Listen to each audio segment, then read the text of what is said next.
Madam Chair. Yes, Madam Chair.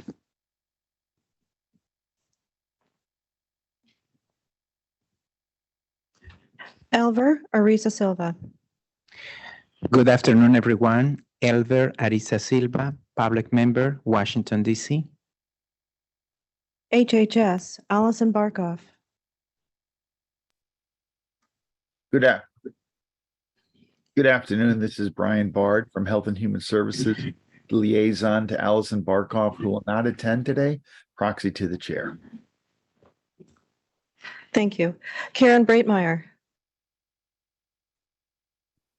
Karen Braitmayer, present from Seattle, public member from Seattle, Washington. Thank you. Department of Defense Gilbert Cisneros.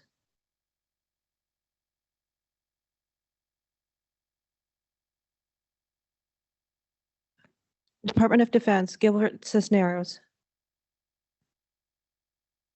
Department of Justice Kristen Clark. Christina Galindo Walsh for AAG Clark, proxy to the chair. Department of Transportation Christopher Coase.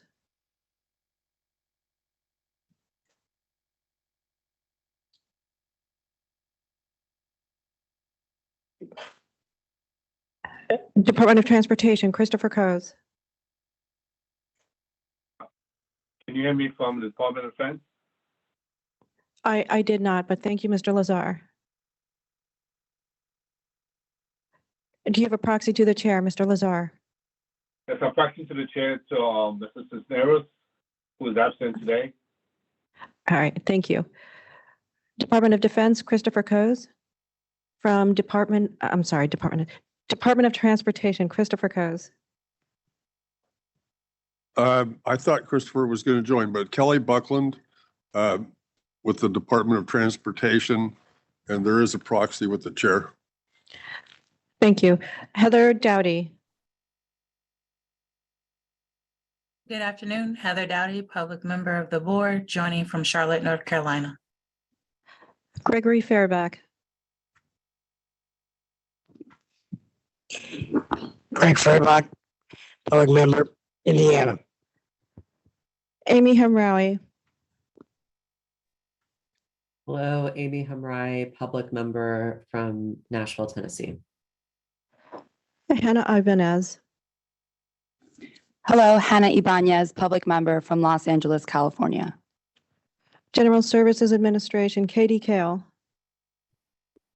Katie Kale, Deputy Administrator of the GSA Administration, present. Alexis Kasher.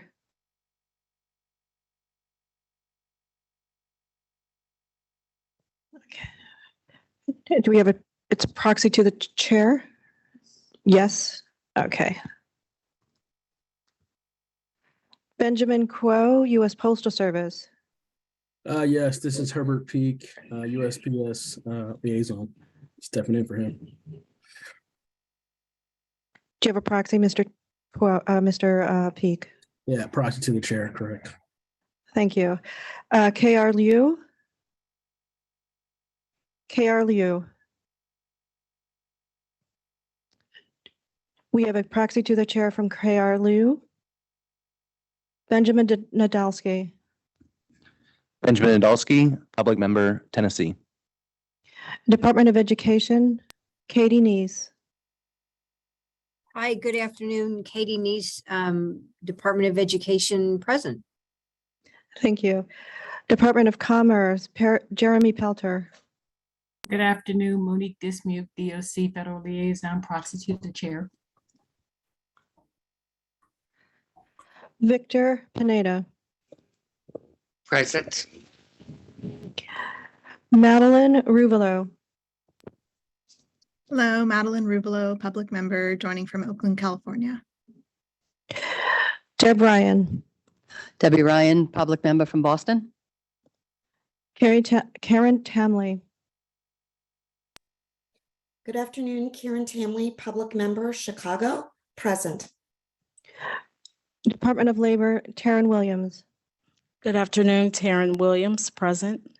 Housing and Urban Development. Staff Liaison Rex Pace is present. Department of the Interior.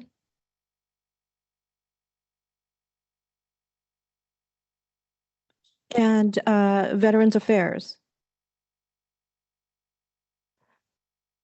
Madam Chair, we have a quorum. Thank you, Rosemary. So we'll proceed to the next item. The next item on the agenda is approval of the draft January 11, 2023 meeting minutes. Everyone received a copy of the draft meeting minutes from this past January. They are located on page C9 of the packet. If there are no changes or edits, is there a motion to approve the January 11, 2023 draft meeting minutes? This is Karen Braitmayer, motion to approve. Second, Greg Freibach. All right, all in favor, raise your hands to say aye. Aye. Aye. All opposed? Any abstained?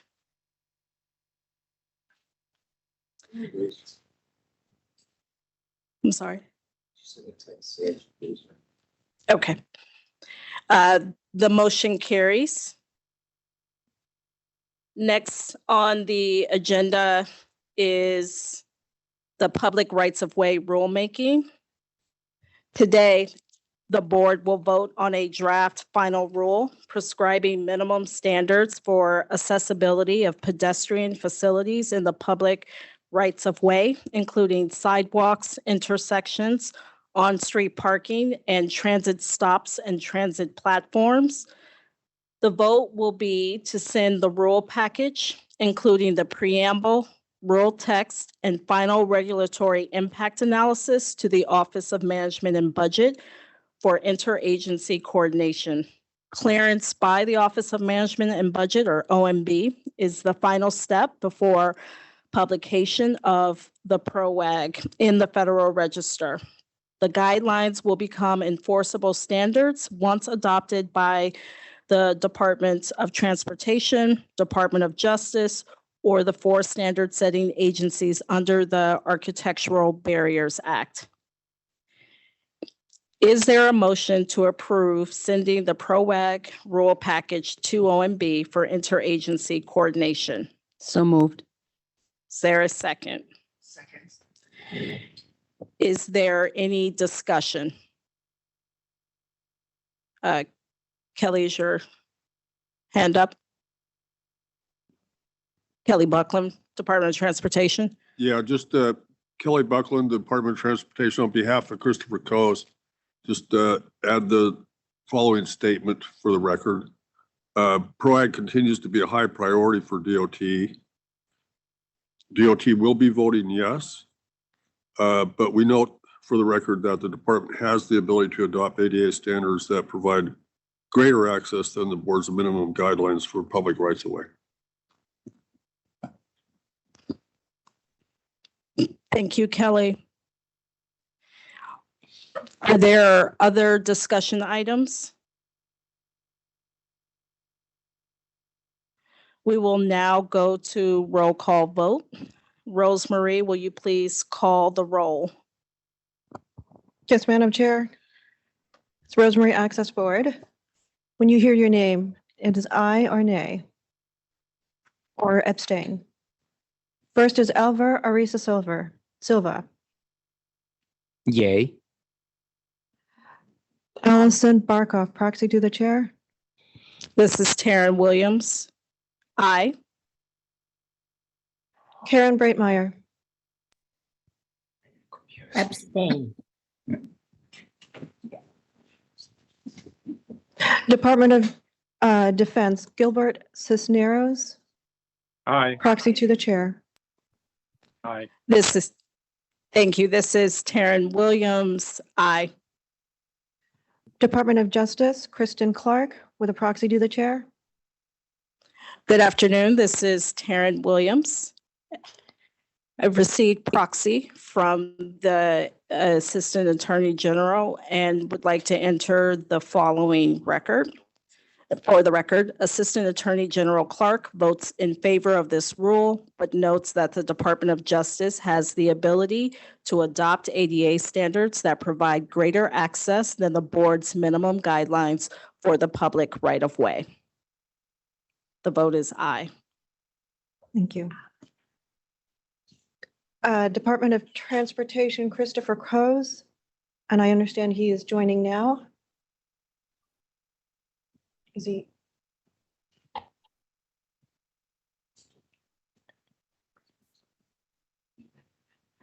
I will come back. It is with Heather Dowdy. It looks like Christopher Coase has just come online. Perfect. Mr. Coase, this is the vote to approve the public rights of way rulemaking package to send to OMB. What is your vote? On behalf of DOT, we vote yes. Thank you, Mr. Coase. Heather Dowdy. This is Heather Dowdy. Aye. Gregory Farabak. Greg Freirbach, abstain. Amy Hamraoui. This is Amy Hamrai. Aye. Hannah Ibanez. This is Hannah Ibanez. Aye. General Services Administration, Katie Kale. This is Katie Kale. Aye. Alexis Kasher with a proxy to the chair. This is Taryn Williams. Aye. U.S. Postal Service, Benjamin Crow, proxy to the chair. This is Taryn Williams. Aye. Public Member K.R. Liu, proxy to the chair. This is Taryn Williams. Aye. Benjamin Nadolski. This is Ben Nadolski. Aye. Department of Education, Katie Neese. Aye. Department of Commerce, Jeremy Pelter. Proxy to the chair. This is Taryn Williams. Aye. Victor Pineda. This is Victor Pineda. Aye. Madeline Ruvalo. This is Madeline Ruvalo, abstain. Deb Ryan. Debbie Ryan, aye. Karen Tamley. This is Karen Tamley. Aye. Department of Labor, Taryn Williams. This is Taryn Williams. Aye. Housing and Urban Development. Madam Chairperson, the agency is supportive of this rulemaking, but unfortunately, our intended public member did not get congressionally approved in time for this meeting, so we will have to not vote. Okay. Department of the Interior and Veterans Affairs. Madam Chair, we have 19 in favor. Thank you, Rosemary. A majority voted in favor and the motion carries. Yes. We will now move to our next item on the agenda, and that is the election of officers. I am now going to call on Frances Spiegel with the Office of the General Counsel. Good afternoon. This is Frances Spiegel from the Office of General Counsel, U.S. Access Board. Consistent with the Access Board's bylaws at 36 CFR Part 1151, as revised on November 18th, 2022, the board will now hold its annual election of officers. Executive Director Sachin Pavitram previously solicited nominations for all positions. These nominations were provided to board members in the board packet prior to this meeting. We will first vote for chair and vice chair of the board. Pursuant to our bylaws, the chair and vice chair positions must alternate between public and federal members. Our outgoing chair, Taryn Williams, is a federal member. Therefore, the incoming chair must be a public member. Similarly, our outgoing vice chair, Greg Freirbach, is a public member. Therefore, the incoming vice chair must be a federal member. Public member Greg Freirbach has been nominated as chair of the board, and federal member Katie Kale of GSA has been nominated as vice chair of the board. Are there any other nominations for these positions?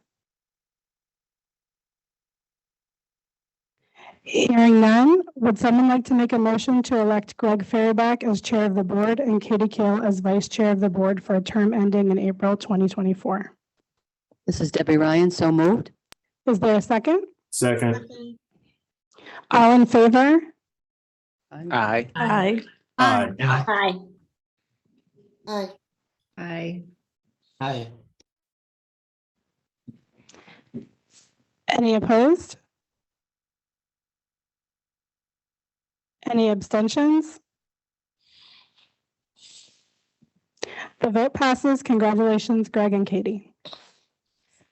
We will now elect the chairs of our subject matter committees, which are the Budget Committee, the Technical Programs Committee, the Planning and Evaluation Committee, the Frontiers Issues Committee. Prior to today's meeting, Sachin received the following nominations. Budget Committee, Benjamin Nadowski. Technical Programs Committee, Elvira Risa Silva. Planning and Evaluation Committee, Hannah Ibanez. Frontier Issues Committee, Madeline Rivolo. Are there any other nominations for these positions? Hearing none, would someone like to make a motion to elect this slate of individuals as chairs of their respective subject matter committees? This is Debbie Ryan. I'm on a roll. I'd like to nominate the slate of candidates for their positions. Is there a second? Greg Fairback, second. All in favor? Aye. Aye. Aye. Aye. Any opposed? Any abstentions? The vote passes. Congratulations, Ben, Elver, Hannah, and Maddie. Last, we will elect the at-large members of the Executive Committee. Per the board's bylaws, the Executive Committee is comprised of the chair and vice chair of the board, the chairs of subject matter committees, and additional at-large members who balance the number of federal and public members on the Executive Committee. As there are 4 subject matter committees and each will be chaired by a public member, the board must elect 4 federal members as at-large members of the Executive Committee. Prior to today's meeting, Sachin received the following nominations. Allison Barkoff, HHS, Katie Nees, Department of Education, Taryn Williams, Department of Labor, Benjamin Cole, U.S. Postal Service. Are there any other nominations for at-large members of the Executive Committee? Hearing none, would someone like to make a motion to elect this slate of individuals as at-large members of the Executive Committee? Can I ask what you're voting? Motion. Is there a second? Second. All in favor? Aye. Aye. Aye. Aye. All opposed? Any abstentions? The vote passes. Thank you, Allison, Katie, Taryn, and Benjamin. That concludes our election of officers.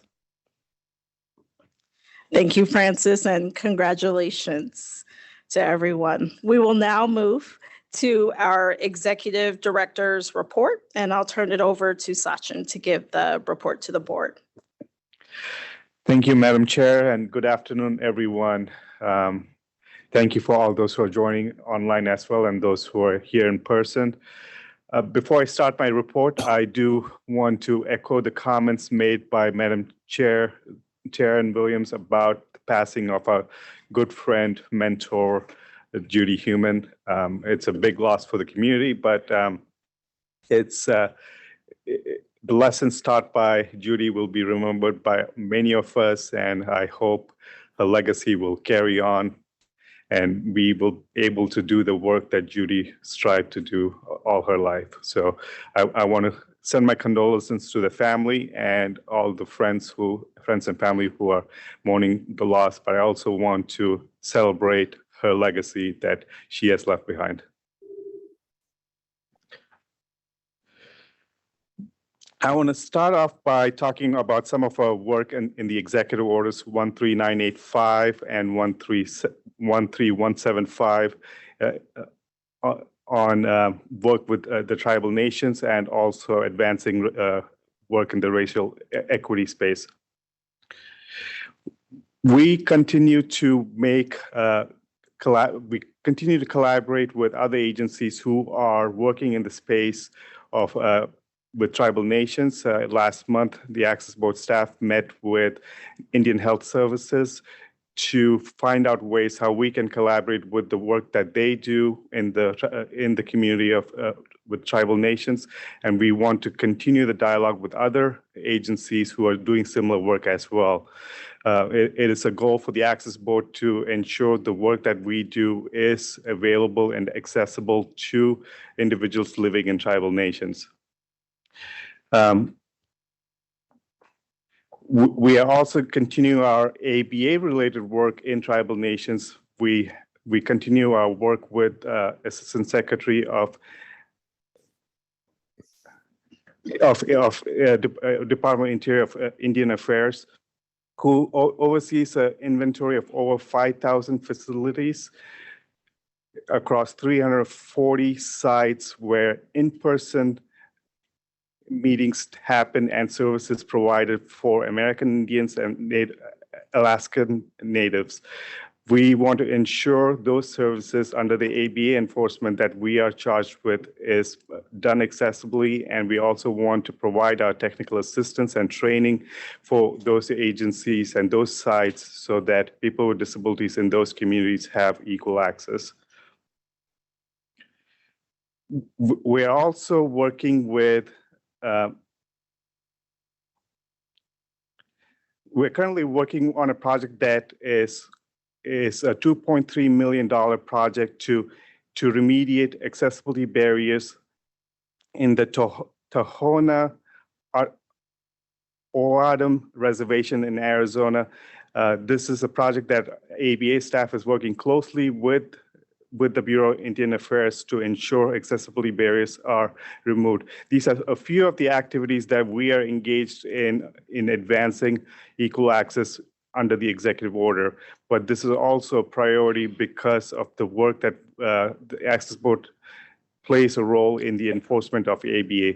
We want to also encourage other agencies that have partnership or has been working in this community to please help us build those relationships so we can continue the work that we would like to do in those communities as well. So we would appreciate any kind of assistance that agencies might have already established in those areas. I want to touch briefly on the December omnibus budget. The budget included Section 752. In this, OMB was directed to disseminate new criteria and instructions for federal agencies on how they report accessibility on Section 508. OMB was directed to work closely with the U.S. Access Board and GSA on the guidance that will be forthcoming. This guidance is scheduled to be released sometime in April. Access Board has been working very closely with GSA to ensure that this guidance meets the requirements of Section 508. Next, I'll touch on some of our board rulemaking activities. Medical diagnostic equipment. You may remember we approved the rulemaking packet in January. This was sent to OMB in January, and we will be reviewing the comments as soon as we receive that back from OMB after the interagency review process. The next one, self-service transaction machine. We published an AMPR in the Federal Register in September 2022. We received a total of 83 comments from individuals with disabilities, advocacy organizations, kiosk manufacturers, electric vehicle charging companies, and also the Trace Center at University of Maryland. Staff also met with the information technology. The board met with the information technology council last month to hear their concerns within the rule as well. Our next step is to work on the preliminary regulatory impact analysis, and this will be happening in the next few months. Our hope is to review the public comments and produce an NPRM for the board approval. The next rule is the rail vehicle guidelines. Our hope is to complete the NPRM and have it available for the board review by the end of this year. And we will also review the public comments that has been received and sent to OMB's approval early next year. Our goal is to finalize this rule by December of 2024. EV charging stations. The VOP Center at Department of Transportation is working on the pre-F for this regulation currently. We are in the process of drafting a rule text, which our hope is to send the draft to the board for their review and vote in July.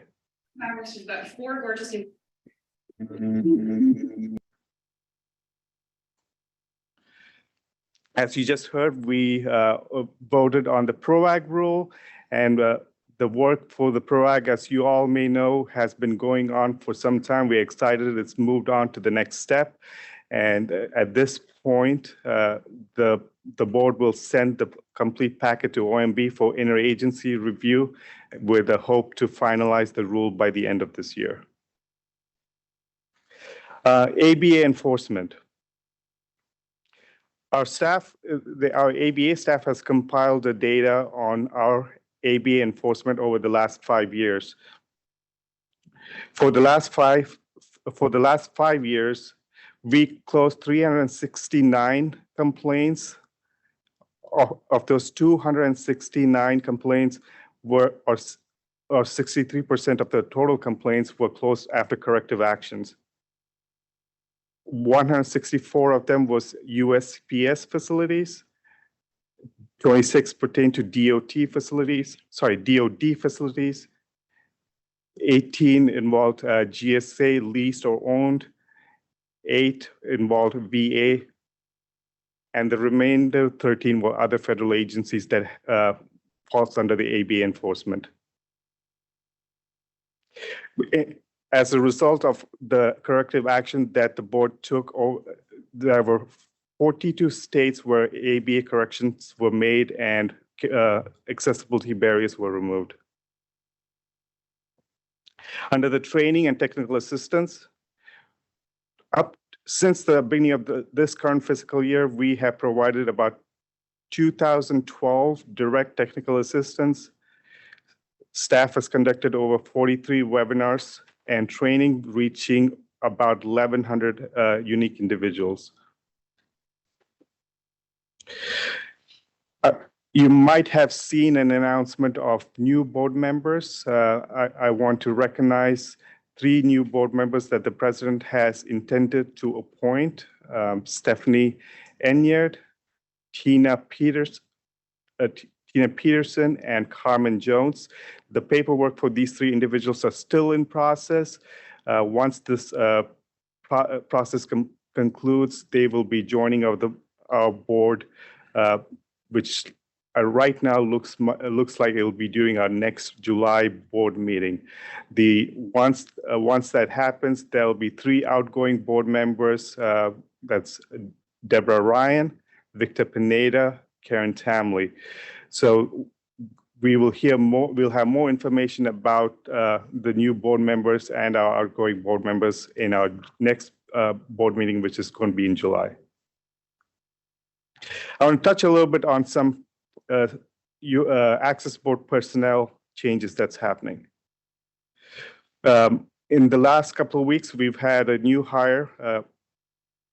Waka Mahoney. He has joined the Office of Administration. He will be working directly with the board members, and also his role is to assist in board-related activities, travel and contracts, and the different activities of the board.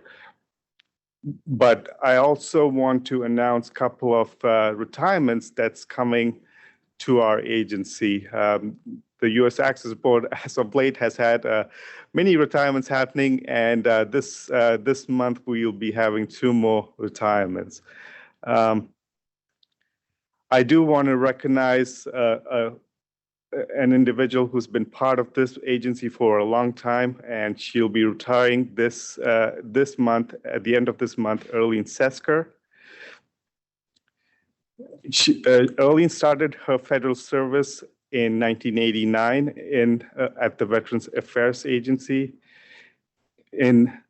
She joined the Access Board in 1993, and in 1995, she became an accessibility specialist. In 2016, Earlene became the training coordinator under the Office of Technical and Information Services, and in 2018, she became the Director of Administration. She'll be retiring at the end of this month after 34 years in federal service. Earlene's been a great mentor and friend for me when I started this job, and there's not a day that goes by that I don't call Earlene about 5 or 6 or more times a day for her guidance, and I keep reminding her that I'll be calling her even after she retires. So. Earlene? Oh, please come over. You can't hide away over there.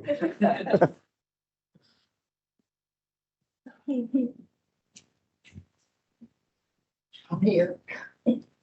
Earlene, I want to thank you and show our appreciation for all the work you have done in the support of our agency and for the federal service. Thank you.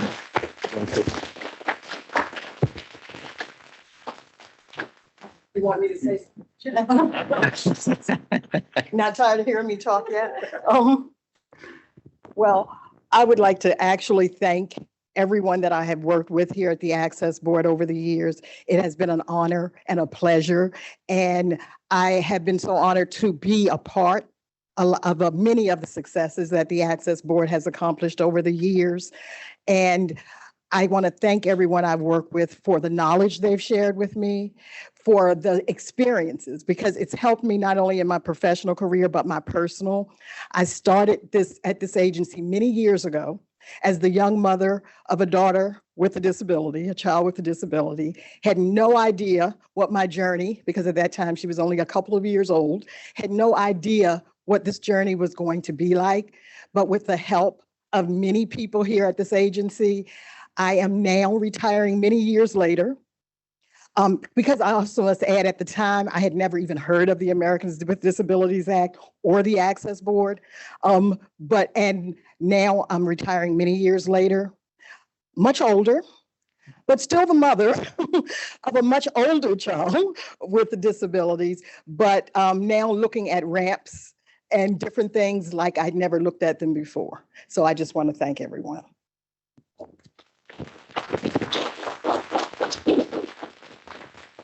Thank you, Earlene. Thank you for your service.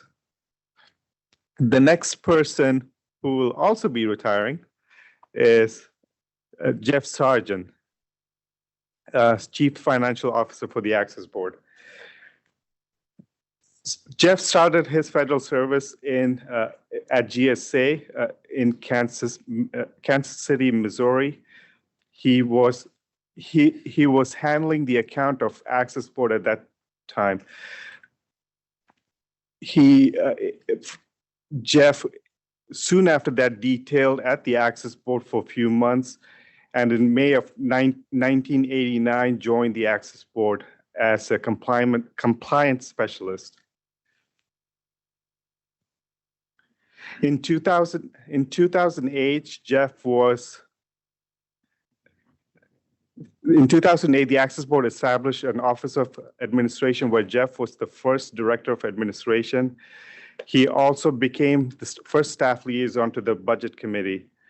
In 2013, Access Board created the Chief Financial Officer, where Jeff was the first Chief Financial Officer for the Access Board. And till to date, Jeff has been the Chief Financial Officer, and Jeff has spent 38 years in federal service, out of which 34 years of which was at the Access Board. Jeff is another individual that gets a lot of phone calls from me and has mentored me a lot since I took this position. And Jeff is a huge asset for our agency and will definitely be missed for what he has done for the agency. Jeff, I appreciate everything that you continue to do and being there for us. And I want to congratulate you for your retirement, but know that you'll still be part of us and we'll be, we appreciate what you do. So.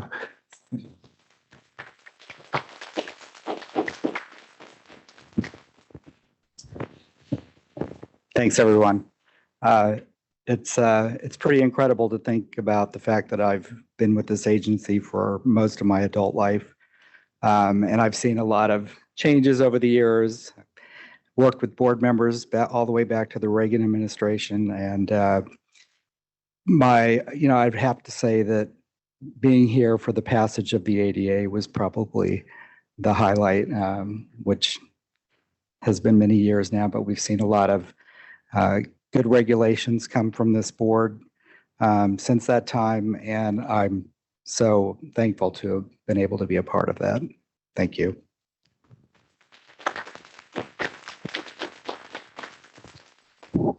Thank you, Jeff, for your service. And with that, Madam Chair, I conclude my report. Thank you, Sachin, and congratulations again, Erlene and Jeff. We'll now move on to our standing committee reports. I'll call on each of the committees in the following order. We'll start with technical programs. Deb Ryan, Vice Chair, and Scott Winley, Staff Liaison. Thank you, Madam Chair. The Technical Programs Committee met on Tuesday morning. Staff gave a statistical report on the technical assistance and training numbers so far for fiscal 2023. We then received a wonderful presentation on universal design and the Universal Design Living Laboratory by Rosemarie Rossetti. We got to see her home, and she took us on a little tour of her home and showed us all the unique accessible features that she had. In her presentation, she mentioned that there is a virtual tour which there is a link to in the technical programs memo in the board meeting packet. That is my report, Madam Chair. Back to you.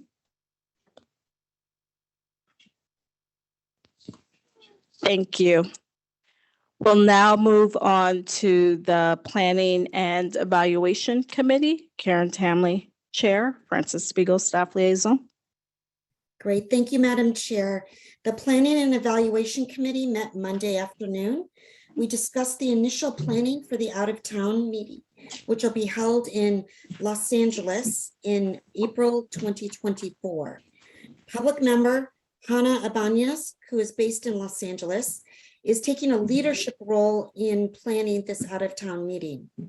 The committee provided suggestions for possible site visits, which Hannah and staff will follow up on.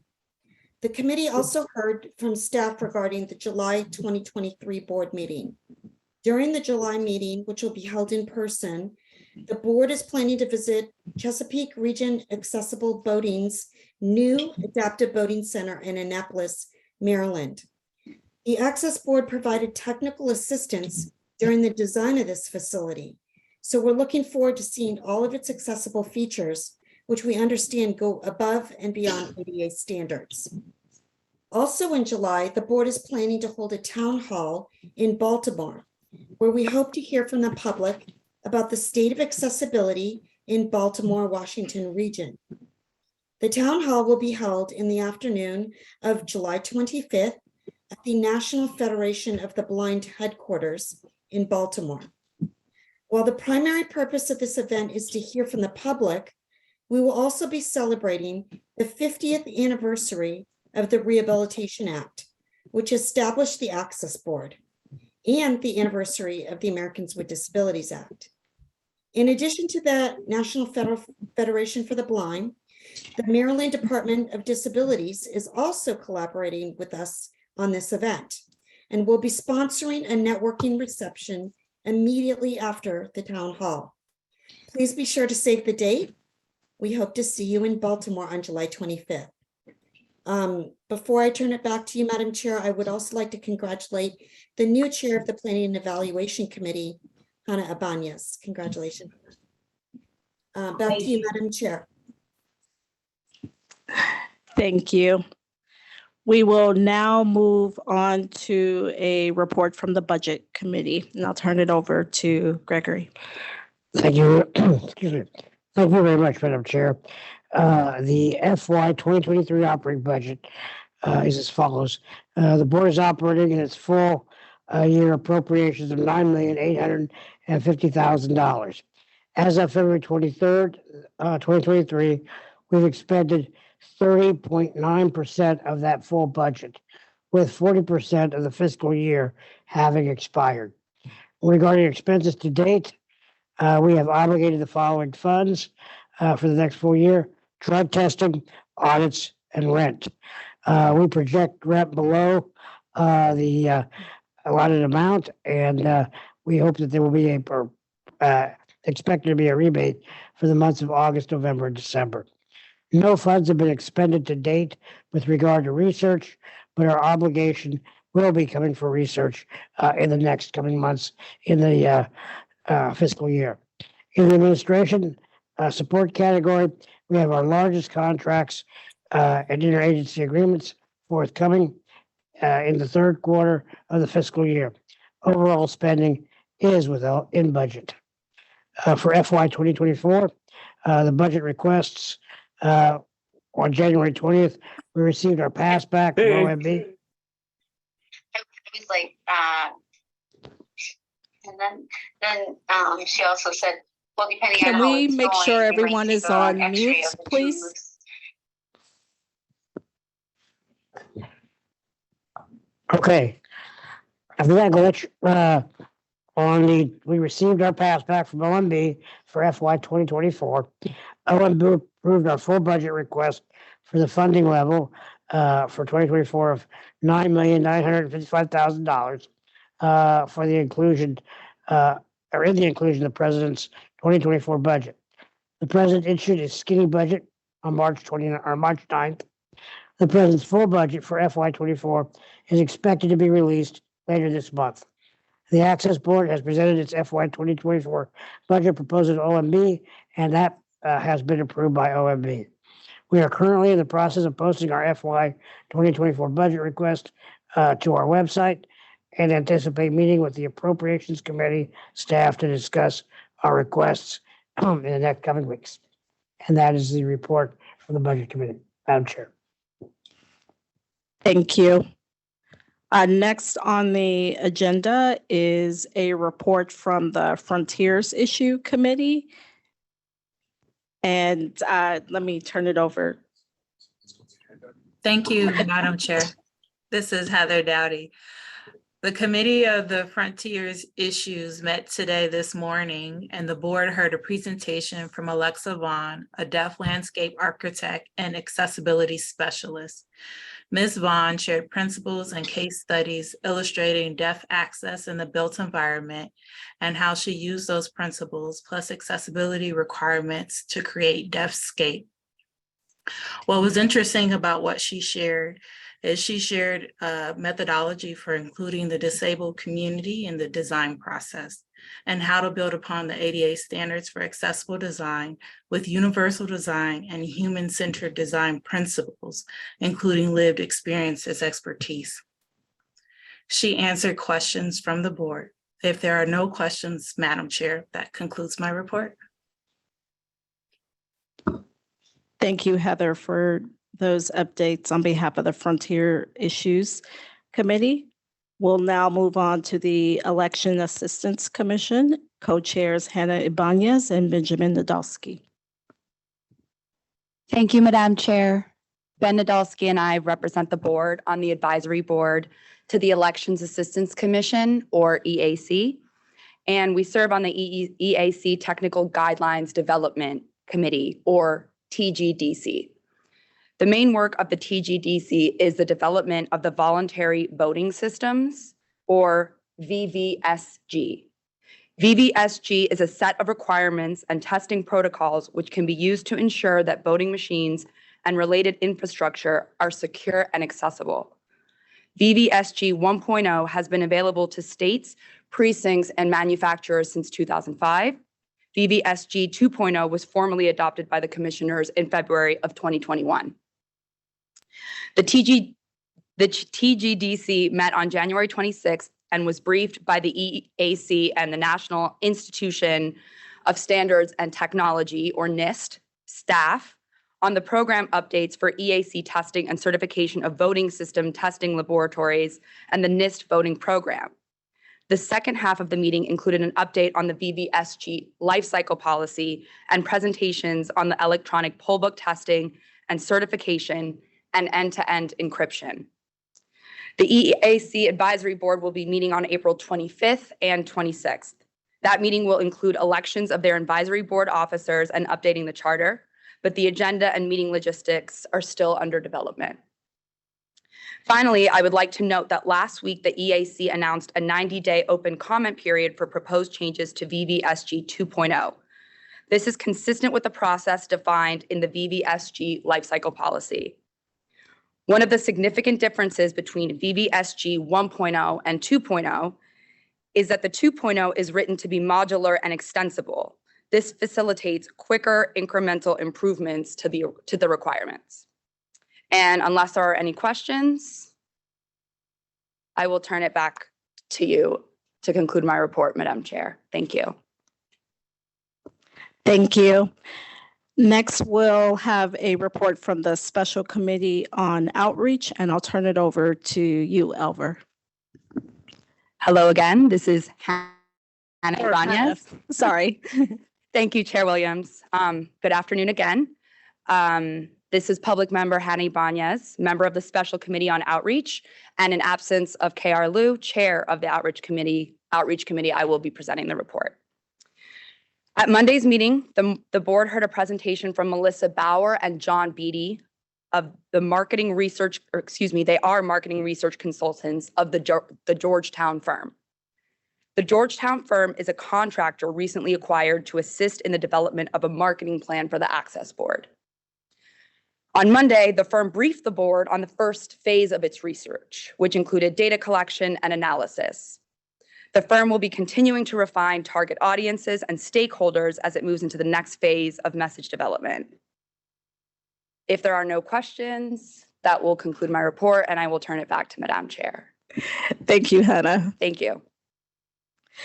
And now we'll move to federal agency updates. At this time, we welcome all of our federal members to share any news or announcements with the rest of the board. Rex. Thank you. I just want to remind everybody that our Fair Housing Accessibility First program, which you can do a word search on the website and find that, is now starting this year's training webinar series on the design and construction requirements of the Fair Housing Act. So if you're interested in that topic, please go to our website and check out the training calendar. And with that note of thanks to the Access Board, you guys have publicized that event, and I think that's helped us really spread the word on it. So again, appreciation for that effort. Thank you, Rex. Additional updates from federal members?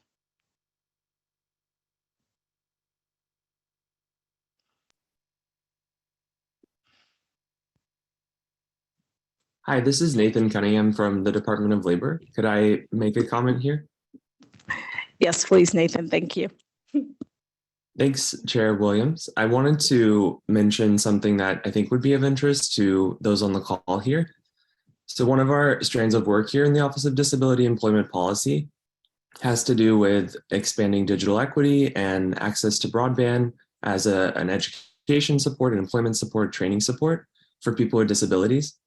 And I wanted to note that the National Telecommunications and Information Administration just issued a new request for comments on their state digital equity capacity grant program and state digital equity competitive grant programs. I believe it's open for about 45 to 60 more days, and I'm happy to share the link in the chat for those interested in commenting. But we're hoping to gather comments from the disability stakeholder community to ensure that these programs help expand access for people with disabilities. Or I shouldn't say we necessarily, because it's NTIA is the agency that's leading this effort, but we're just happy to support them in that endeavor. Thank you, Nathan. Other updates from federal agency members?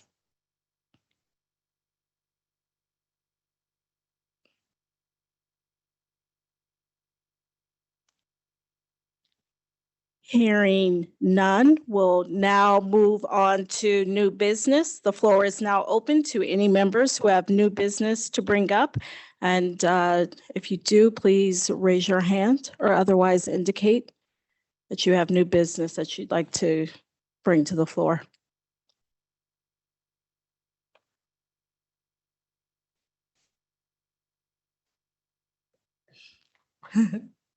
Hearing no new business, we are now going to call on Sachin to pass the ceremonial gavel, and we'll have time to hear from our new chair and vice chair. So I'll turn it over to you, Sachin. Thank you, Madam Chair. I want to take the time to recognize Assistant Secretary Williams for her contribution and the work she has done. She has given her very, very busy schedule to make herself available for the work of the board, and she has always been reachable. I appreciate the service that you have done as chair of this board. In the partnership we have with Department of Labor, ODEP especially, it's strong, and I appreciate the collaboration that we continue to have. I really do want to recognize your contribution as the chair, and I know you have a lot on your plate. In spite of that, you have taken on this role and done things to expand the work of the board. In our token of appreciation, I want to give this plaque to show your appreciation for your service. Thank you, Sachin. I was talking about a ceremonial gavel, and in fact, it's a real gavel. It is beautiful. Thank you so much, Sachin, and thank you to everyone on the board.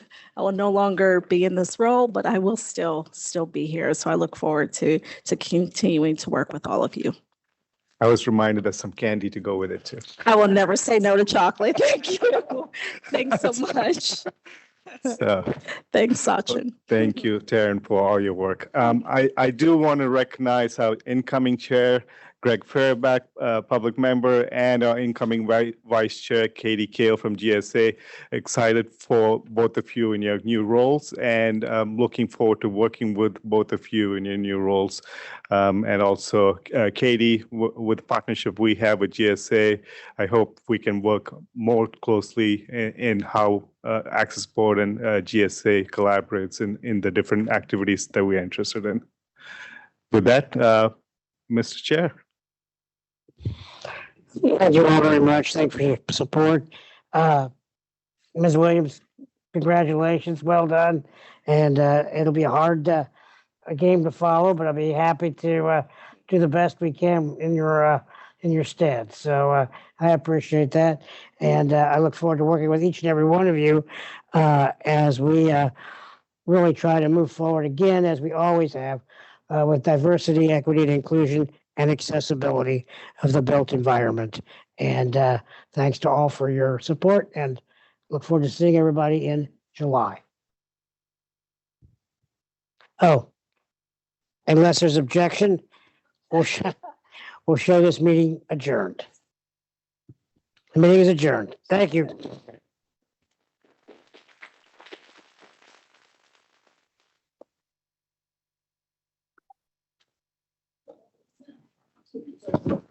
And thank you to all our interpreters for today and our captioners. Thank you so much for your help. We will see everyone in July. We are officially adjourned. One has a reason to celebrate. Yes.